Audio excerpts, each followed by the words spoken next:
জয় দোস্ত, আজি এই ভিডিঅ'টোত আলোচনা কৰিম অসম পুলিচৰ ফিজিকেল টেষ্টত কিমান কাট অফ যাব। আপোনালোকক মই লিষ্ট এখন বনাম বুলি কৈ আছিলোঁ, লিষ্টখন হৈ গ'ল। আপোনালোকক মই জনাই দিম ক'ত কিমান কাট অফ যাব, এই অনুযায়ী আপোনালোকৰ কাট অফ যাব। ভিডিঅ'টো শেষলৈ চাই থাকিব। বলক ভিডিঅ'টো আৰম্ভ কৰোঁ।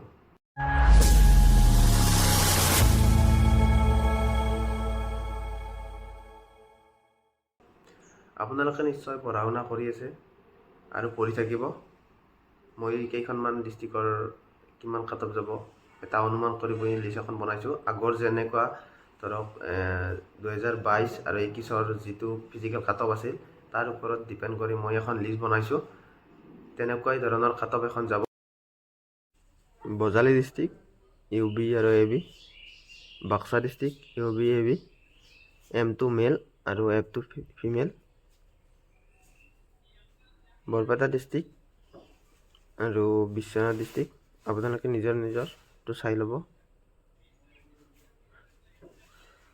বঙাইগাঁও ডিষ্ট্ৰিক্ট আৰু কাছাৰ ডিষ্ট্ৰিক্ট, বঙাইগাঁও ডিষ্ট্ৰিক্টৰ কিমান গৈছে আৰু কাছাৰ ডিষ্ট্ৰিক্টৰ কিমান গৈছে, এনেকুৱা ধৰণৰ কাট অফ এটাই যাব। চৰাইদেউ ডিষ্ট্ৰিক্ট আৰু চিৰাং ডিষ্ট্ৰিক্ট আপোনালোকে চাব নিজৰ কাট অফটো। দৰং ডিষ্ট্ৰিক্ট আৰু ধেমাজি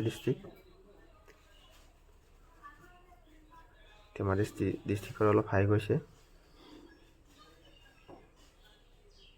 ধুবুৰী ডিষ্ট্ৰিক্ট আৰু Dibrugarh district UB AB, Dibrugarh ডিষ্ট্ৰিক্টৰ ST H2 নাই। ডিমা হাছাও আৰু গোলাঘাট ডিষ্ট্ৰিক্ট, ডিমা হাছাও ডিষ্ট্ৰিক্টৰ ST P2 নাই। ডিমা হাছাও ডিষ্ট্ৰিক্টৰ কাট অফটো কম যায় বহুত।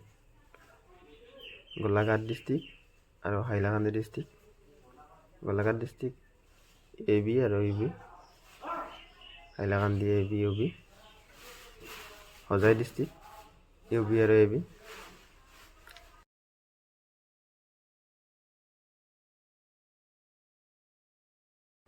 এই 17খন ডিষ্ট্ৰিক্টৰ এতিয়ালৈকে লিষ্ট বনোৱা হ'ল আৰু বাকী যিমানখন ডিষ্ট্ৰিক্ট আছে সেইকেইখন নেক্সট ভিডিঅ'ত মই দিবলৈ চেষ্টা কৰিম। আৰু আপোনালোকৰ কিবা সুধিব থাকিলে কমেণ্টত জনাব। আপোনালোকে এতিয়া পঢ়ি থাকিব যিমান পাৰে সিমান, যিমান সময় দিব পাৰে আপোনালোকৰ নিজৰ কাৰণে ভাল।